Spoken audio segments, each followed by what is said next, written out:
Hi students, today I would like to analyze the important aspects of Sociology paper 2.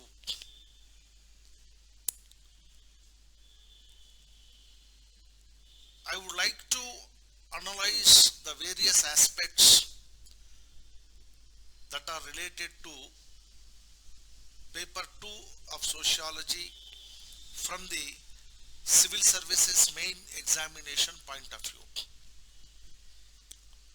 If we carefully look at the syllabus, first important topic is on the perspectives on the study of Indian society. You know that sociologists have developed different perspectives for the study of human society, like functionalist perspective, conflict perspective, interactionist perspective, subaltern perspective, feminist perspective, etc. So Indian sociologists have used different perspectives like ideological perspective, structural functional perspective, conflict perspective or Marxist perspective to understand and analyze human society.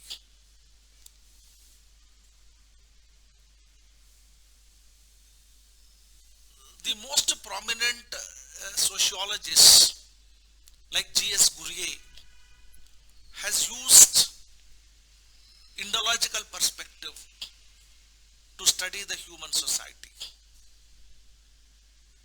whereas M.N. Srinivas has used structural functional perspective and A.R. Desai has used Marxist perspective to study and analyze Indian society. So all these perspectives tries to analyze the social reality of Indian society. So from the examination point of view, definitely one question can be asked on these three perspectives. So this is one important area where the student is supposed to focus. Then secondly, rural and agrarian social structure. In fact, Indian society constitute of rural society, urban society and tribal society. So we have different topics related to rural, urban and tribal communities in India. With regard to the rural and agrarian social structure, first of all, you need to have an understanding on the concept of Indian village and the characteristics of Indian village. According to the sociologists, without understanding an Indian village, we cannot understand Indian society. So therefore, a student must have a clarity on the concept of Indian village and importance of the village studies. Then Indian society is considered as an agrarian society. Why? Because even today around 67.5% of the people are living in Indian villages, and majority of them directly or indirectly depend upon agriculture and allied activities. So therefore, understanding of the agrarian social structure in rural India is essential.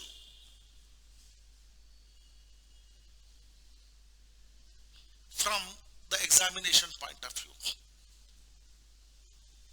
And there is a possibility of asking questions on agrarian social structure in India. With regard to agrarian social structure in India, many sociologists have developed different models to understand agrarian social structure in India. Like Daniel Thorner has developed a model of agrarian social structure in India. Similarly, Dhanagare has talked about agrarian social structure in India. So therefore, this particular topic is very important from examination point of view. Then another important topic is land tenure system and land reforms in India. During the colonial rule, British government has introduced three types of land tenure systems during the pre-independent period, like Jamindari system, Mahalwari system, and Raitwari system. But all these systems were exploitative in nature. So therefore, immediately after independence, these exploitative land tenure systems have been abolished by the government of India. And government of India has also initiated land reforms. So therefore, a student must have an understanding on what are the objectives of land reforms, how land reform legislations have been implemented in various states in India, and what are the social and economic consequences of land reforms. So one must have clarity on this. And how land reform legislations have benefited the landless laborers in India. How land reforms have contributed for the economic empowerment of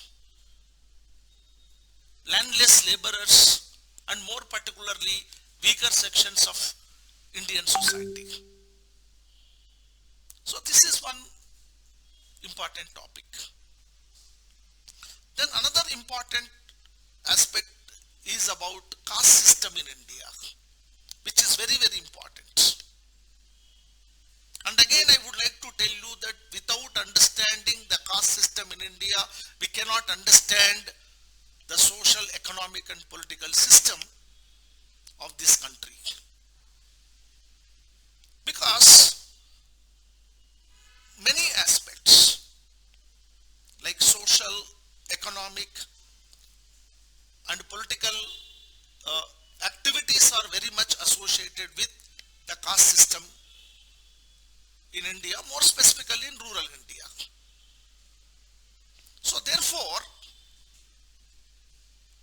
a student must have an understanding on what is caste, how caste has been defined by different sociologists, what are the important characteristics of caste system, and what are the positive and negative functions of caste system, and what are the theories that are associated with origin and development of caste system in India, and most importantly, what are the trends in caste system due to the influence of modern education, advancement in science and technology, modernization and globalization. And what would be the future of the caste in India? Whether caste system will vanish due to the influence of the modern education, modernization and globalization, or caste system will continue to exist in future. So this kind of argument is very much required, and question can be asked related to this kind of argument, related to the changing trends in the caste system and the future of the caste system. Then there are many issues associated with the caste system, like untouchability. A student need to have an understanding on the issue of untouchability and what are the different forms of untouchability that has been in practice in India, whether untouchability has been removed completely or not, and what kind of measures can be initiated for the complete elimination of the problem of untouchability in rural India. Then caste system has been studied by different sociologists by using different perspectives. The sociologists like G.S. Gurye, M.N. Srinivas, Louis Dumo, Andre Betile, Yogendra Singh, many sociologists have studied about the caste system in India. So understanding the perspectives of different sociologists on caste system is also important from the examination point of view. Then another important topic is tribal communities in India and their problems. You know very well that we have around 8.6% of the tribal population in India. And according to the Article 342 of Indian Constitution, there are around 645 recognized tribes in India. So in this context, a student must have an understanding on the geographical distribution of tribal communities in India, which are the major tribes in different states. First of all, a student must have an understanding on the concept of tribe and what are the characteristics of a tribe or tribal communities in India,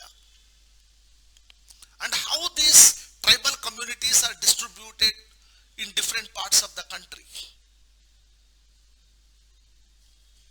and what are the major tribes with a large population. For example, take Gonds, Bhils, Santals. These are considered as the biggest tribes with large amount of population. So, geographical distribution of tribal communities and important issues that are associated with the tribal communities in India.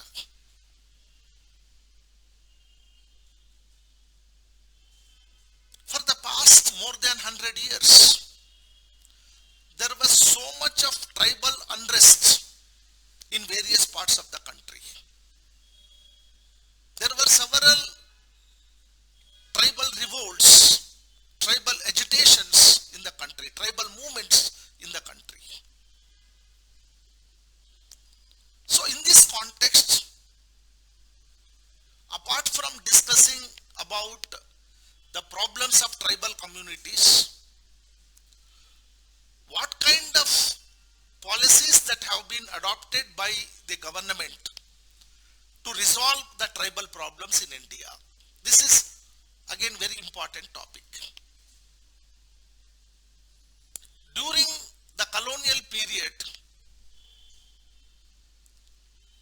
they have adopted a particular kind of policy to deal with the tribal problems. In fact, they have adopted a policy of isolation. But during the post-independent period, Government of India has come out with a national tribal policy, and they have adopted the policies like policy of assimilation and policy of integration to resolve the problems of tribal communities. So therefore, you need to have an understanding on what are the issues of tribal communities, what are the policies that have been adopted by the Government of India to resolve the problems of tribes, and also what kind of welfare schemes have been initiated by the government, both the Government of India as well as the state governments, for the social upliftment, socio-economic upliftment of tribal communities in India. So, all these are very important with regard to the tribal communities. Then, another important topic is the discussion on the basic social institutions in India like family, marriage and religion.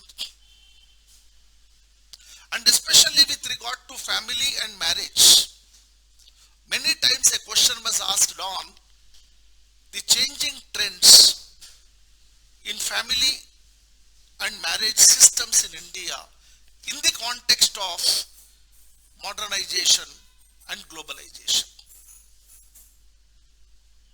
So therefore, a student must have an understanding on the characteristics of Indian family and marriage and what kind of changes that are occurring both in family and marriage system in the context of the advancement of science and technology, modern education, globalization, etc. Then with regard to the religion,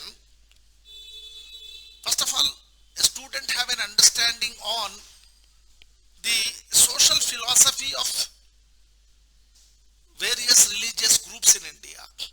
You know very well, India is a multiracial, multicultural and multi-religious country. We have people who are practicing a different different kind of religions. Though Hinduism is considered as a majority religion or practicing majority population, but we also have Islam, Christianity, Buddhism, Jainism, Zoroastrianism, and also primitive forms of religion among tribal communities. So some basic understanding is required on the social philosophy of all these religions and their contribution to the Indian society. And Indian society has been very much influenced by the social philosophy of all these religions like Islam, Christianity, Buddhism, etc. But another most important topic is the problems of religious minorities. For the past few decades, minority communities in India, more specifically Muslims and Christians, have raised several issues with regard to their own communities. So what are the issues that are associated with minorities in India, and what kind of protection has been provided to the minorities in India through Constitution of India and various other legislations.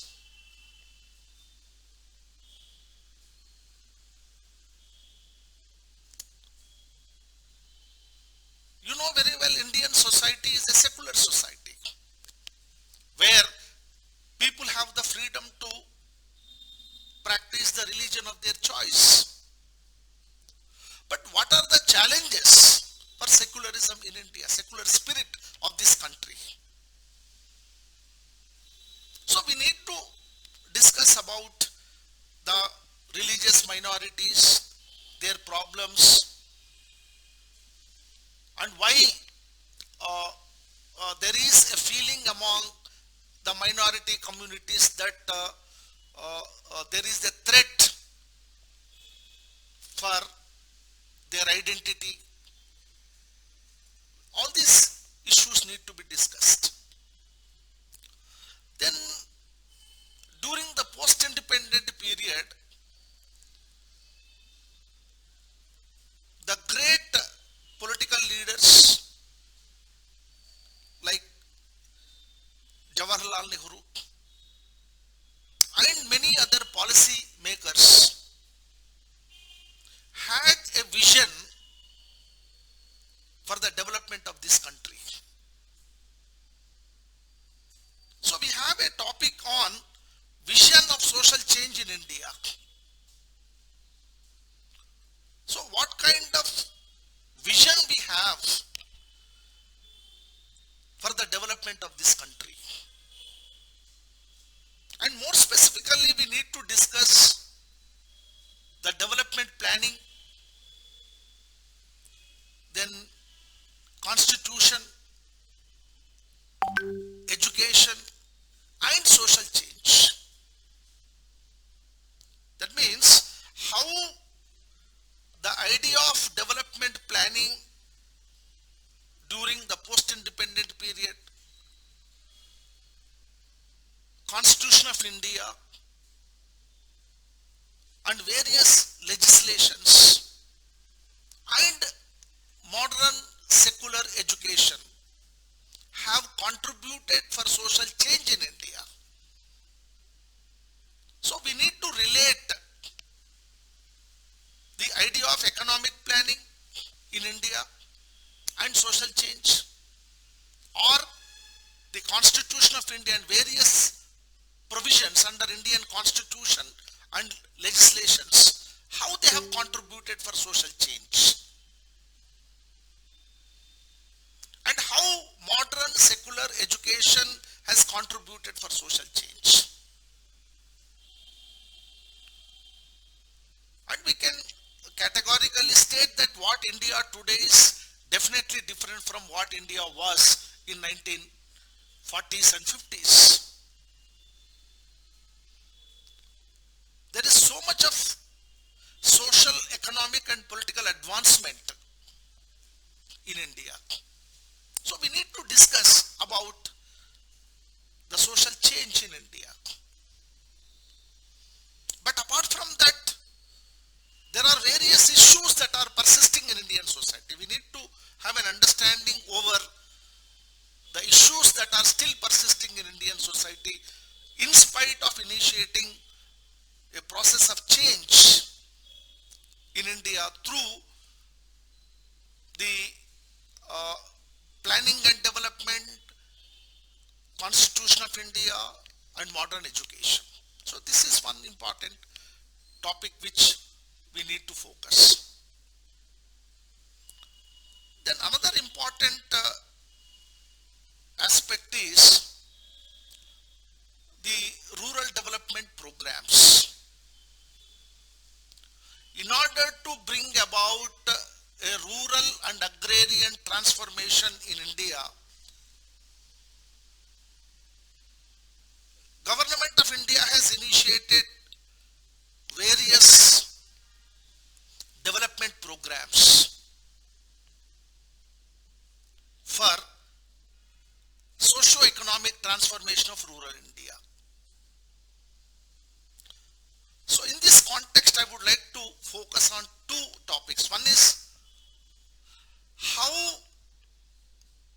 what are the development programs that have been initiated by the Government of India during the post-independent period,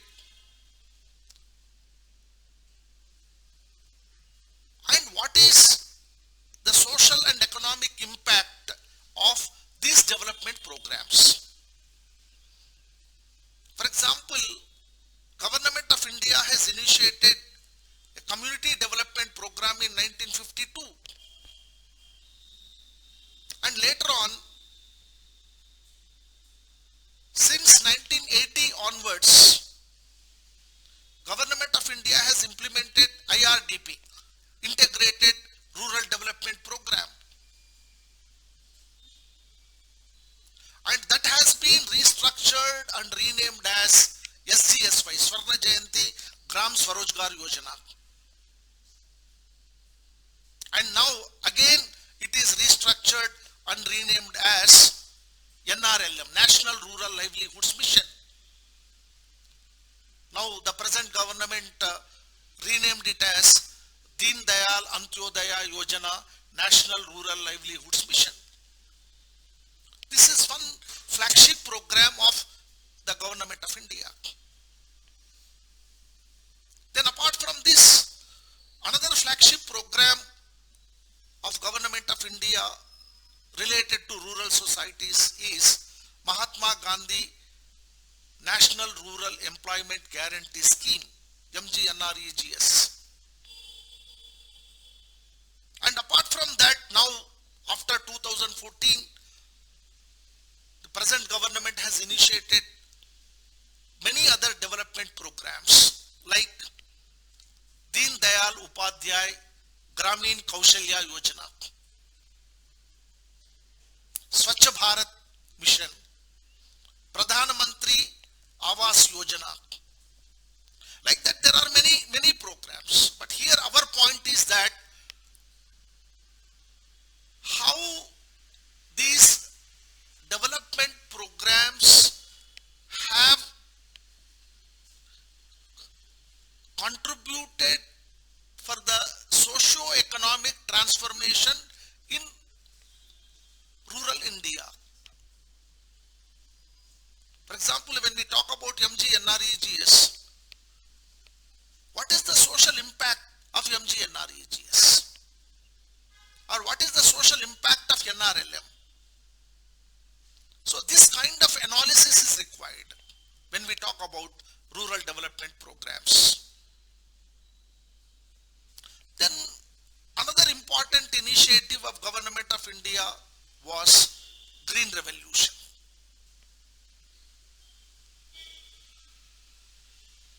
During 19 50s and 60s, we had a serious food crisis in the country. In order to resolve the problem of food crisis in India,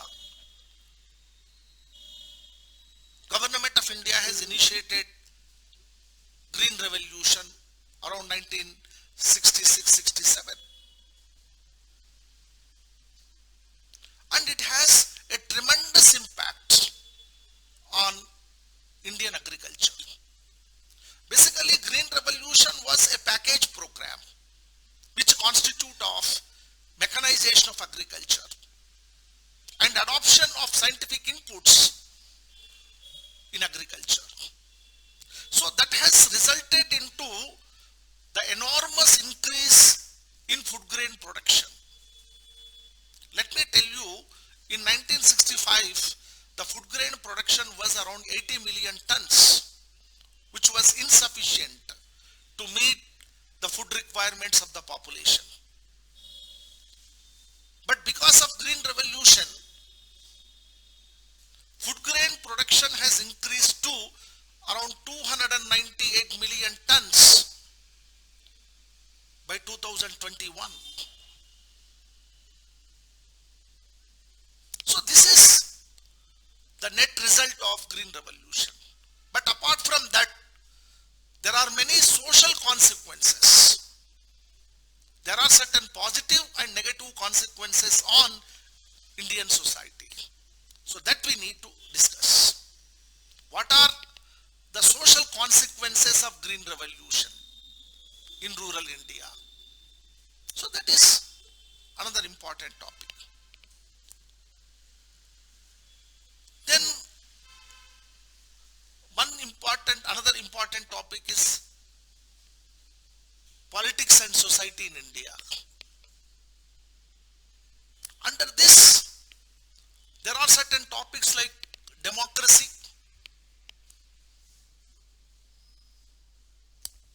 political parties,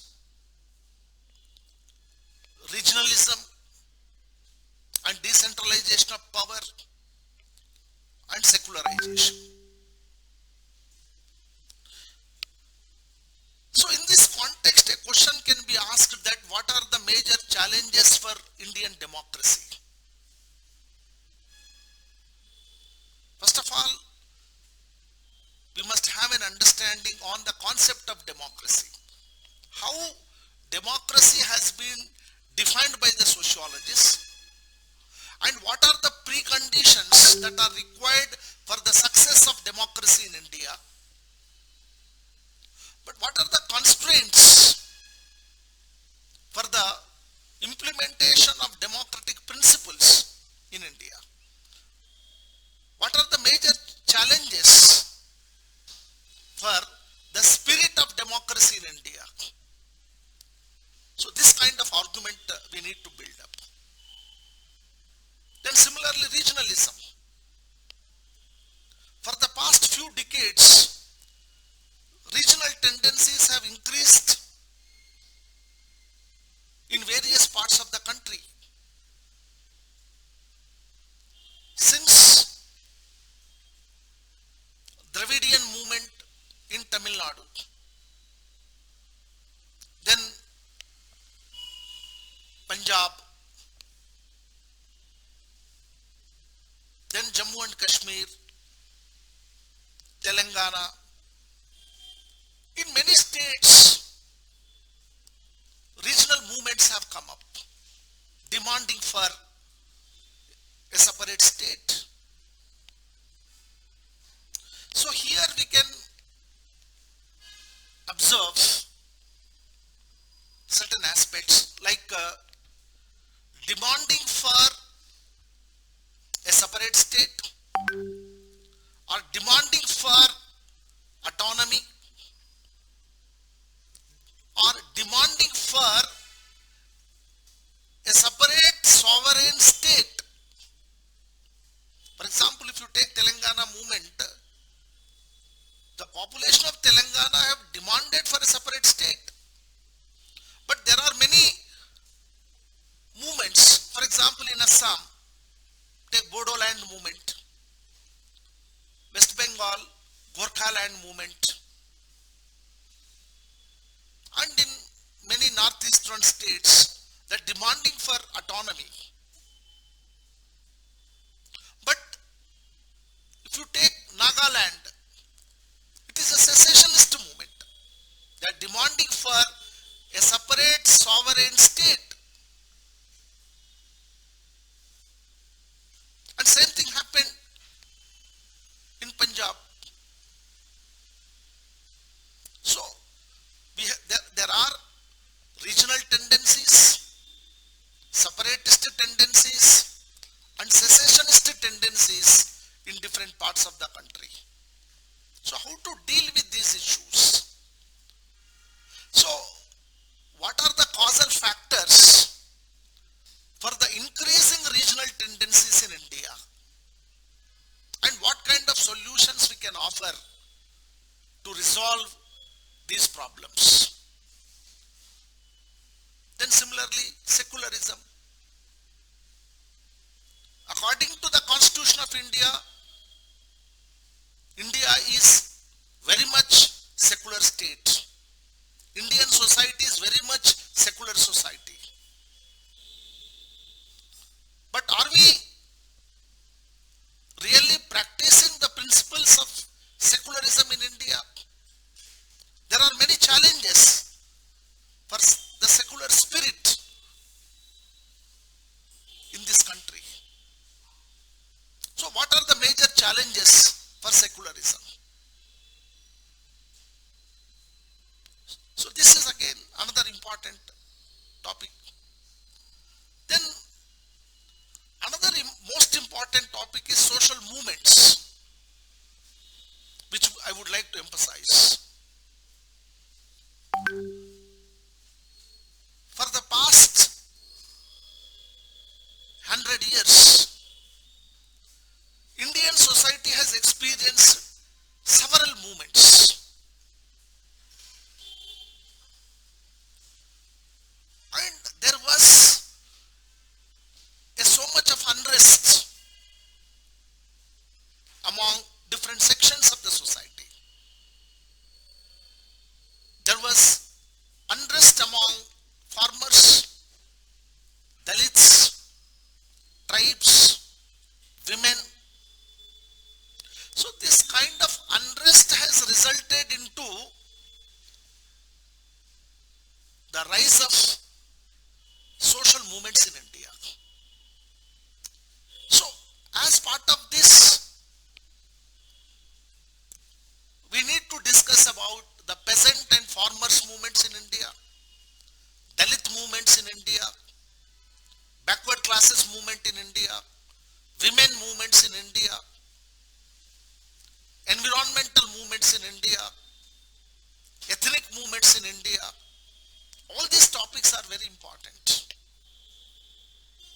So,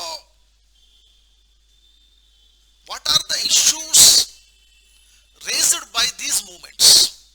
For example, take farmers' movements. What are the issues raised by the farmers as part of their movement? What are the issues raised by the Dalit movement in India? And what are their achievements? What are the objectives of this movement, and whether these movements have achieved their objectives or not? And whether these social movements have contributed for any social transformation in India.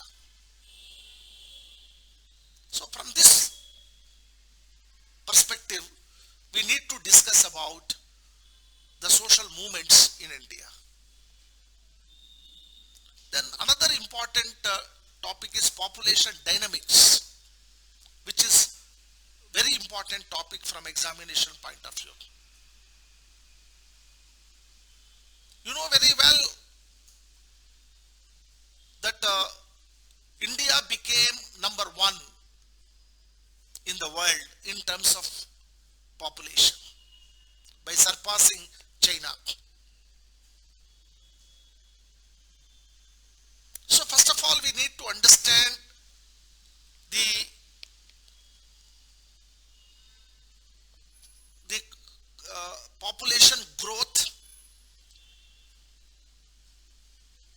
population composition and how population is distributed in various parts of the country. But most importantly, whether population is an asset or a burden for economic development in India. So we need to relate population growth with economic development. If population is an asset, how it is an asset? We have to substantiate with statistical data. Then if it is a burden, how it is a burden and what kind of measures we need to take to contain the population growth in India. So here the point is that whether we have an optimum population or overpopulation. If it is an overpopulation, what kind of measures are required to control the population growth? And with regard to population, there are certain emerging issues in Indian society. One is the aged population is increasing for the past few decades. And they have several problems. So what are the problems of the aged population? They have social, economic, psychological and health related issues. So how to address the issues of the aged population in India? Then similarly, if you look at the child sex ratio is gradually declining. And how it is going to impact the Indian society? For example, if you take Punjab, Haryana and many other developed states, sex ratio and child sex ratio has drastically declined. Then how it would affect the Indian society? So like that, we need to focus on the various issues related to population. For example, take infant mortality rate and maternal mortality rate. These two are still very high in spite of various initiatives of the government of India and respective state governments. And maternal mortality rate is still very high among the tribal population and also lower sections of Indian society. Then how to deal with these issues? And lastly, what are the major challenges for Indian society?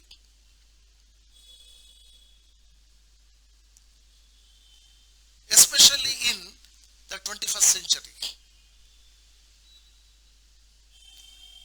No doubt, there is so much of economic and technological advancement in India. And India is emerging as one of the superpower in the world.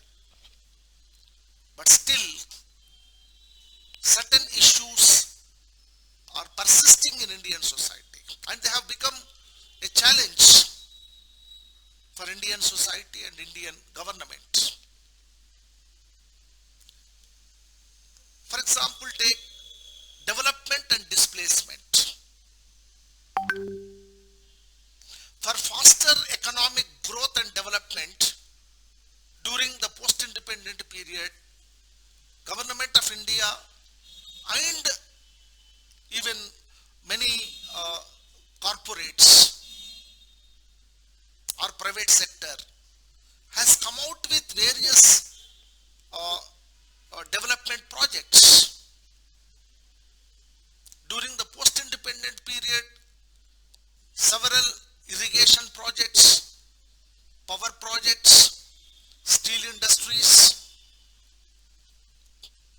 coal mines, iron ore mines, like many thermal power plants, many development projects have been initiated and they have been successfully launched. And all these projects have contributed for development in agriculture sector, power sector, transport and communication sector, in all. No doubt, they have contributed for economic development. But if you look at another side of this development, for any development project, the first requirement is the land. And according to the Land Acquisition Act, which was initiated during colonial period itself, it is the responsibility of the state to acquire the land from the people. State has acquired the land from the rural and tribal population. So this has resulted into the displacement of millions of population. So this is an important issue. How to address the problems of the displaced persons. So now displacement is a very big issue.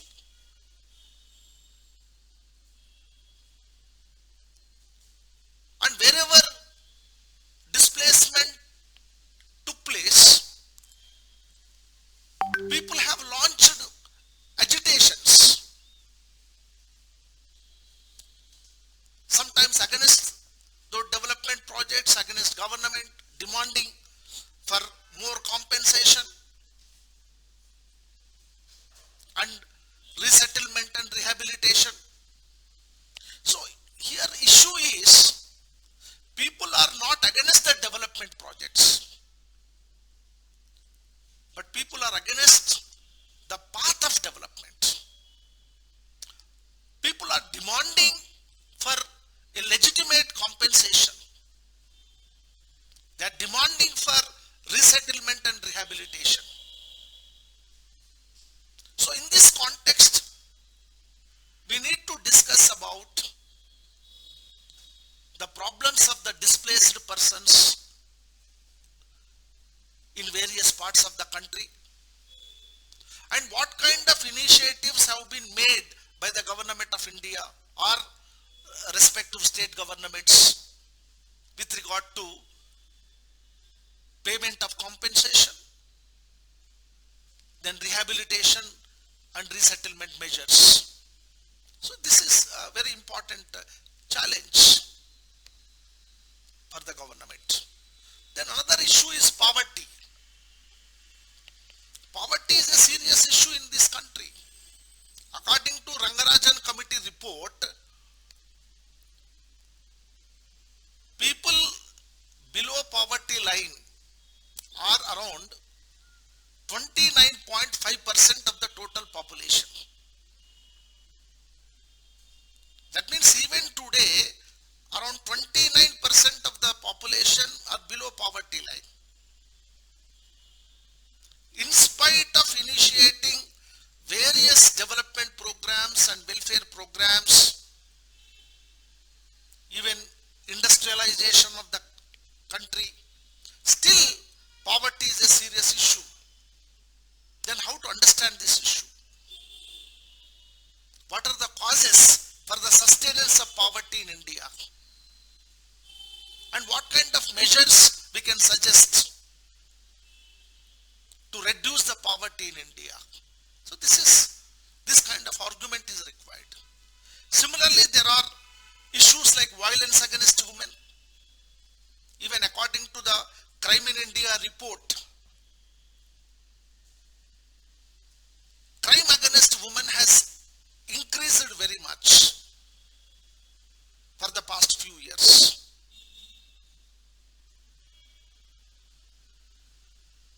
So we need to discuss what are the causes for increasing violence against women, and who are the victims of violence, and who are the perpetrators of violence, and what kind of initiatives are required to prevent the violence against women.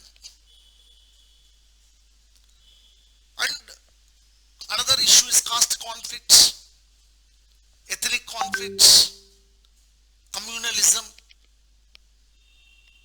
All these are the major challenges for Indian society.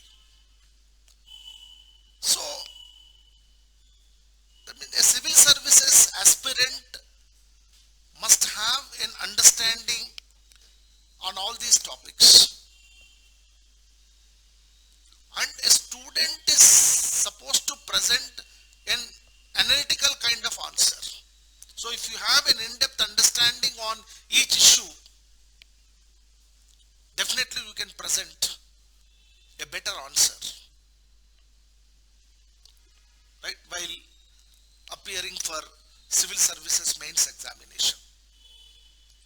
So my suggestion is that you have to focus on all these topics by referring certain important texts,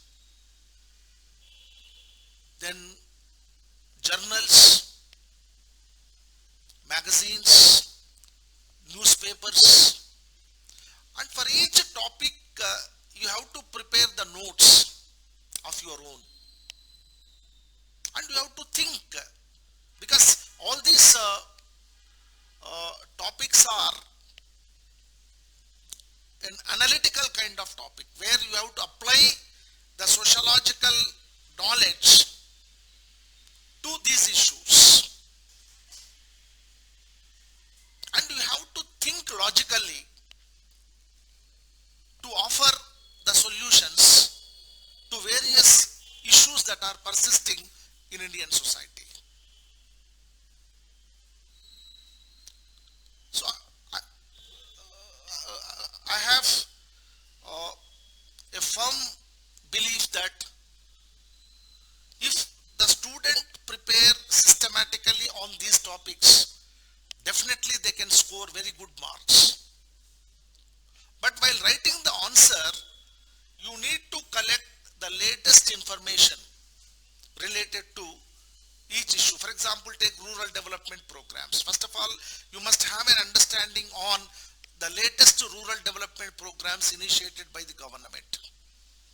When you talk about ethnic conflicts, you need to have an understanding on the ethnic conflicts that occurred in different parts of the country. Similarly, poverty or land reforms, green revolution. For all these topics, you need to have a latest information. And at the end, I would like to tell you that almost around 40% of the topics of this paper 2, Sociology, closely related to General Studies paper 1 and paper 2. The topics like regionalism, communalism, poverty, unemployment, urbanization, land reforms, green revolution, all these topics are related to General Studies paper 1 and paper 2. So therefore, the knowledge of Sociology paper 2 is very much helpful to write an effective essay as well as many questions related to General Studies paper 1 and paper 2. So this is the advantage with sociology. So therefore, paper 1 of sociology is more theoretical and paper 2 of sociology is more application oriented, analytical oriented.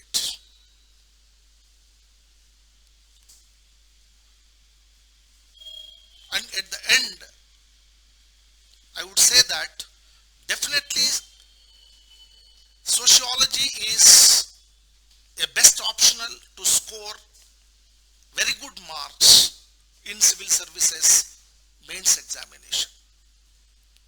Wish you all the best. Thank you.